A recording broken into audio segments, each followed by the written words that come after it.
হজরত দাউদ আলাহিসাল্লামের জীবনে এমন এক বিস্ময়কর ঘটনা ঘটেছিল যা অন্য কোনো নবী বা রাসূলের সঙ্গে ঘটেনি। তখন সুলাইমান আলাহিসাল্লামের বয়স ছিল মাত্র ১৩ বছর। সেই সময় বনি ইসরায়েলের বাদশা ছিলেন তার পিতা দাউদ আলাহিসাল্লাম। একদিন দাউদ আলাহিসাল্লামের আদালতে এমন এক জটিল ও কঠিন মামলা এলো, যার ফয়সালা করতে সবাই ঘাবড়ে গেল। কেউ সমাধান করতে পারছিল না। মামলাটি ছিল এক মহিলার বিরুদ্ধে অভিযোগ আনা হয়েছিল যে সে একটি কুকুরের সঙ্গে জেনার বা পাপের কাজে ধরা পড়েছে। পুরো দরবার স্তব্ধ হয়ে গেল। এই অভিযোগ এতটাই ভয়াবহ ছিল যে বিচার করা ছিল অত্যন্ত কঠিন। কিন্তু তখনই ১৩ বছরের সুলাইমান আলাহিসাল্লাম দাঁড়িয়ে গেলেন এবং নিজের প্রজ্ঞা ও বুদ্ধিমত্তায় এমন এক ফয়সালা করলেন যে পুরো বনি ইসরায়েল অবাক হয়ে গেল। সেই যুগে বনি ইসরায়েলে এক অত্যন্ত রূপবতী ও সুন্দরী মহিলা বাস করত। তার বিয়ের বয়স হয়েছিল, কিন্তু সে তখনও কুমারী ছিল। প্রতিদিন বংশের কিছু বখাটে যুবক তার বাড়ির আশেপাশে ঘুরঘুর করত, তাকে বিরক্ত করত এবং বিয়ের জন্য চাপ দিত। মহিলাটি এতে অত্যন্ত অতিষ্ঠ ছিল। একদিন সে সরাসরি দাউদ আলাহিসাল্লামের নিযুক্ত এক কাজীর কাছে গেল। সে বলল, হে সম্মানিত কাজী, আমি এখন বিয়ে করতে চাই না, কিন্তু আমার কমের কিছু লোক আমাকে রোজ বিরক্ত করে। দয়া করে আমার বিচার করুন। কিন্তু কাজী যখন সেই মহিলার রূপ, যৌবন আর সৌন্দর্য দেখল, সে নিজেই মোহিত হয়ে গেল। সে বলল, আমি তোমাকে একটি প্রস্তাব দিচ্ছি। যদি তুমি আমার কথা মেনে নাও, তবে আজকের পর কোনো পুরুষ তোমার আশেপাশেও ঘেঁষবে না। মহিলাটি অবাক হয়ে জিজ্ঞেস করল, কি প্রস্তাব? কাজী বলল, তুমি আমাকে বিয়ে করো। যখন তুমি কাজীর স্ত্রী হবে, তখন কোনো পুরুষ তোমার কাছে আসার সাহস পাবে না। এ কথা শুনে মহিলাটির আগে ফেটে পড়ল। সে উচ্চস্বরে বলল, সবাই কি একই রকম? আমি এখানে বিচার চাইতে এসেছিলাম, আর আপনি নিজেই আমাকে বিয়ের চাপ দিচ্ছেন।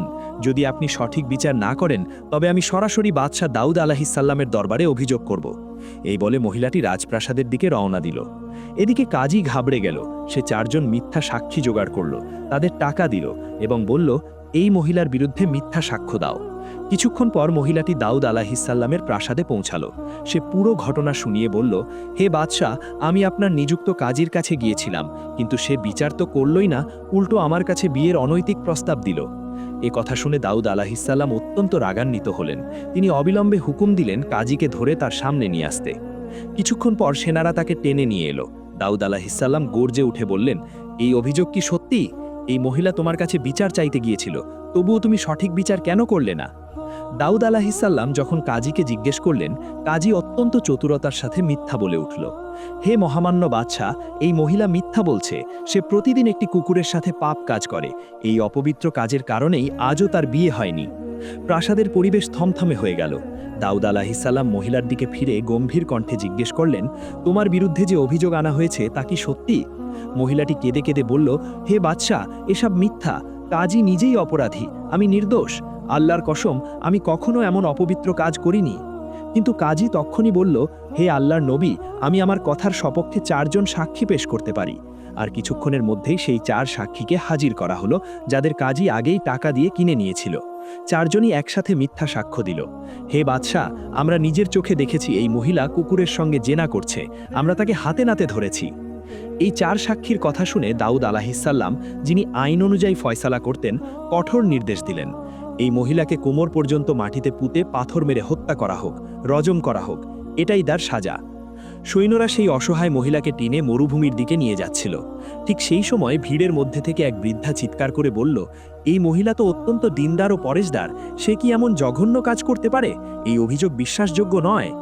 এই কথাটি ১৩ বছরের কিশোর সুলাইমান আলাহিসাল্লামের কানে পৌঁছালো। তিনি ছোটবেলা থেকেই অত্যন্ত প্রজ্ঞাবান, বুদ্ধিমান এবং আল্লাহর পক্ষ থেকে বিশেষ প্রজ্ঞা প্রাপ্ত ছিলেন। তিনি অনুভব করলেন, এই বিচারে কোনো রহস্য লুকিয়ে আছে। এই ফয়সালা অপূর্ণ এবং মহিলাটি নির্দোষ। সুলাইমান আলাহিসাল্লাম এগিয়ে এলেন এবং তার পিতাকে বললেন, হে আব্বাজান, যদি আপনি অনুমতি দেন, তবে আমি এই মামলাটি আবার দেখতে চাই। আমার মন বলছে এই ফয়সালার আসল সত্য এখনো সামনে আসেনি। দাউদ আলাহিসাল্লাম তার ১৯ ছেলের মধ্যে সুলাইমানকে সবচেয়ে বেশি ভালোবাসতেন। তিনি তার ছেলের কথা শুনলেন এবং মুচকি হেসে বললেন, হে সুলাইমান, যদি তুমি নতুন করে বিচার করতে পারো, তবে তা আমাদের সবার জন্য কল্যাণকর হবে। এভাবে সুলাইমান আলাহিসাল্লাম আবার সেই মহিলাকে ডাকলেন এবং মিথ্যা সাক্ষ্য দেওয়া ৪ সাক্ষীকেও হাজির করলেন। সুলাইমান আলাহিসাল্লাম সেই সুন্দরীকে জিজ্ঞেস করলেন, তুমি কি সত্যিই কোনো কুকুরের সাথে এমন নোংরা ও ঘৃণ্য কাজ করতে? মহিলাটি কেঁদে কেঁদে বলল, হে সম্মানিত শাহজাদা, আমি আল্লাহর কসম খেয়ে বলছি, আমি এমন কাজ কখনোই করতে পারি না। এরপর সুলাইমান আলাইসাল্লাম সেই 4 সাক্ষীকে আলাদা আলাদা ঘরে নিয়ে গিয়ে জিজ্ঞাসাবাদ শুরু করলেন। তিনি রাগের উপর নিয়ন্ত্রণ রেখে কিন্তু কঠোর স্বরে জিজ্ঞেস করলেন, বলো, যে কুকুরের সাথে তোমরা বলছো এই মহিলা পাপ কাজ করছিল, সেই কুকুরের রং কি ছিল? যেহেতু প্রতিটি সাক্ষীকে আলাদা আলাদা ঘরে জিজ্ঞাসাবাদ করা হচ্ছিল, 4 জনই 4টি ভিন্ন রঙের কথা বলল। এই একটি বিষয়ই প্রমাণ করার জন্য যথেষ্ট ছিল যে 4 জনই মিথ্যাবাদী। এরপর সুলাইমান আলাইসাল্লাম তার পিতা দাউদ আলাইসাল্লামের কাছে এসে বললেন, আব্বাজান, এই 4 সাক্ষী টাকার লোভে বিক্রি হয়ে গেছে, তারা মিথ্যা সাক্ষ্য দিয়েছে। দাউদ আলাইসাল্লাম অবাক হয়ে জিজ্ঞেস করলেন, তুমি কিভাবে জানলে? সুলাইমান আলাইসাল্লাম বিনয়ের সাথে কিন্তু দৃঢ়ভাবে বললেন, আব্বাজান, আমি তাদের আলাদা আলাদা ঘরে নিয়ে একই প্রশ্ন করেছি। তারা যদি সত্যি মহিলাটিকে পাপ করতে দেখত তবে সবাই একই উত্তর দিত, কিন্তু প্রত্যেকে আলাদা রং বলেছে। এটাই প্রমাণ করে যে মহিলাটি নির্দোষ এবং সাক্ষীরা মিথ্যাবাদী। এ কথা শুনে দাউদ আলাইসাল্লাম প্রচণ্ড রেগে গেলেন। তিনি সাক্ষীদের বললেন, সত্যি বলো, কেন মিথ্যা সাক্ষ্য দিলে? যদি এখনও মিথ্যা বলো তবে আমি তোমাদের 4 জনকেই কঠোর শাস্তি দেব। 4 জন সাক্ষী ভয়ে কাঁপতে লাগল। তাদের কণ্ঠস্বর থরথর করে কাঁপছিল। হে বাদশাহ আলম, আমরা মিথ্যা সাক্ষ্য দিয়েছি। কাজী আমাদের টাকার লোভ দেখিয়ে বাধ্য করেছিল। এই মহিলা একদম নির্দোষ, সে এমন জঘন্য কাজ কখনোই করতে পারে না। এরপর দাউদ আলাইসাল্লাম অবিলম্বে রায় দিলেন। কাজী এবং 4 মিথ্যা সাক্ষীকে তাদের অপরাধের উপযুক্ত ও কঠোর শাস্তি দেওয়া হলো। এই পুরো ঘটনাটি সঠিক এবং ন্যায় বিচারের মাধ্যমে শেষ হলো শুধুমাত্র সুলাইমান আলাইসাল্লামের প্রজ্ঞার বদৌলতে। কারণ আল্লাহ রাব্বুল আলামিন তাকে গভীর জ্ঞান ও প্রজ্ঞা দান করেছিলেন। প্রিয় বন্ধুরা, হজরত দাউদ আলাইসাল্লাম যখনই কোনো সফরে যেতেন, তিনি অন্তর্মহলের দরজা বাইরে থেকে বন্ধ করে যেতেন এবং ভেতরে তার স্ত্রীরা থাকতেন। একদিন তাই হলো। দাউদ আলাইসাল্লাম দরজা বাইরে থেকে বন্ধ করে সফরে চলে গেলেন। হঠাৎ তার স্ত্রীরা দেখলেন সেখানে এক ব্যক্তি দাঁড়িয়ে আছে। তারা জিজ্ঞেস করলেন, আপনি কে আর ভেতরে এলেন কিভাবে? বাইরে থেকে তো দরজা বন্ধ ছিল। তাড়াতাড়ি বেরিয়ে যান, নয়তো দাউদ ফিরে এলে খুব রাগ করবেন।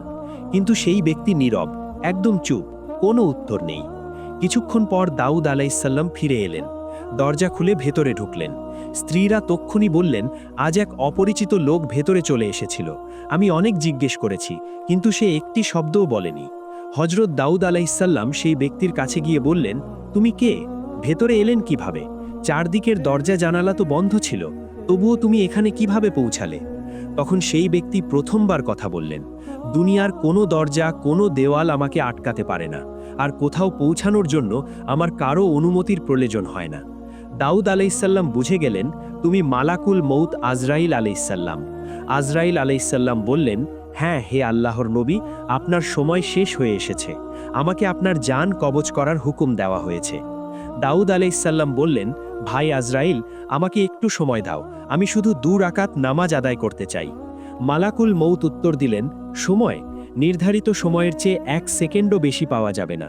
যদি সময় শেষ হওয়ার আগে নামাজ পড়তে পারেন তাহলে পড়ুন। দাউদ আলাইসাল্লাম তক্ষুনি অজু করে নামাজে দাঁড়িয়ে গেলেন এবং যখন তিনি সিজদায় গেলেন তখনই তার সময় পূর্ণ হয়ে গেল। মালাকুল মৌত সিজদারত অবস্থায় তার জান কবজ করলেন এবং সেখান থেকে চলে গেলেন। হজরত দাউদ আলাইসাল্লামের ইন্তেকালের পর পুরো বনি ইসরায়েল কওমের উপর শোকের ছায়া নেমে এলো। কারণ দাউদ আলাইসাল্লাম তার সারা জীবন ইনসাফ, সত্য এবং আল্লাহর আইন দিয়ে এই কওমকে পরিচালনা করেছিলেন। বনি ইসরায়েল তাদের দয়ালু অভিভাবক, মহান বাদশাহ এবং প্রিয় নবীকে হারালো। হজরত দাউদ আলাইসাল্লামের জানাজায় শুধু বনি ইসরায়েলের আলেমই ছিলেন 4000। যখন তার জানাজা এক বিশাল ময়দানে নিয়ে যাওয়া হলো, তখন সূর্যের তাপ হঠাৎ অত্যন্ত তীব্র হয়ে উঠল। এত গরম আর এত তপ্ত সূর্য যে মানুষের পক্ষে জানাজার ময়দানে টিকে থাকা অসম্ভব হয়ে পড়ল। ভিড়ের মানুষ ছায়া খুঁজতে লাগলো, কিন্তু কোনো জায়গা ছিল না।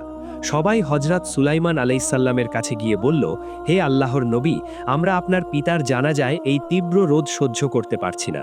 দয়া করে কোনো ব্যবস্থা করুন, নয়তো আমরা এই ময়দানে থাকতে পারবো না। সেই সময় সুলাইমান আলাইসাল্লাম সবে মাত্র নবী হয়েছেন। তার পিতার ইন্তেকালের মাত্র কয়েকদিন হয়েছে এবং আজ তার কওম তার কাছে সাহায্য চাইছে।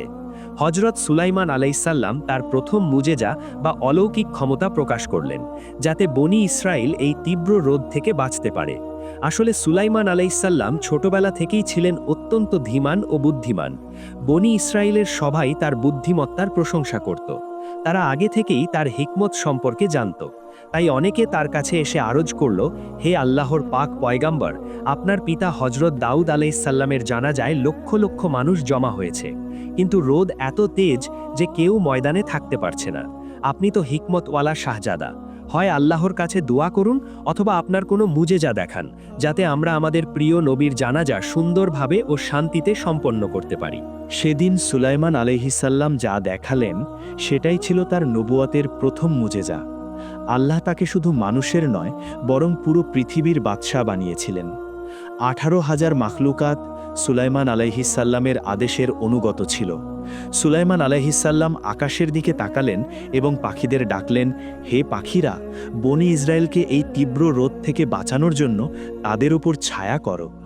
ব্যাস, তার হুকুম অমান্য করার সাধ্য কার ছিল? মুহূর্তের মধ্যে কোটি কোটি পাখি জমা হয়ে গেল। তারা ডানা মেলে দিল, যেন কেউ আকাশে এক বিশাল তাঁবু টানিয়ে দিয়েছে। পাখিরা মাথার ওপর উড়তে উড়তে গভীর ছায়া তৈরি করল। রোদ ভেতরে ঢুকতেই পারছিল না, বরং ছায়া এত গভীর হয়ে গেল যে বাতাস চলাচলও বন্ধ হয়ে গেল। বাতাস বন্ধ হয়ে গেলে কিছু লোক আবার আরজ করল, হে আল্লাহর পয়গম্বর, ছায়া তো পেলাম, কিন্তু বাতাস বন্ধ হয়ে গেছে, দম বন্ধ হয়ে আসছে। সুলাইমান আলাইহিসসালাম মুচকি হাসলেন। তিনি বললেন, ঠিক আছে, যেদিক থেকে বাতাস আসে তোমরা পাখিরা সেখান থেকে সরে যাও, যাতে বাতাস আবার ময়দানে ঢুকতে পারে। হুকুম দেওয়ার সাথে সাথেই পাখিরা আদেশ মেনে নিল। বাতাস আবার বইতে শুরু করল এবং ময়দানে শীতলতা ও শান্তি ছড়িয়ে পড়ল। এইভাবে লক্ষ লক্ষ বনি ইসরায়েল অত্যন্ত সুন্দরভাবে ও শ্রদ্ধার সাথে হজরত দাউদ আলাইহিসসালামের জানাজা সম্পন্ন করল। জানাজার পর মানুষ একে অপরের সাথে বলতে লাগল, আল্লাহ আমাদের সুলাইমান আলাইহিসসালামের মতো একজন বিজ্ঞ, দয়ালু এবং যোগ্য শাসক দান করেছেন। এটা কত বড় নেয়ামত!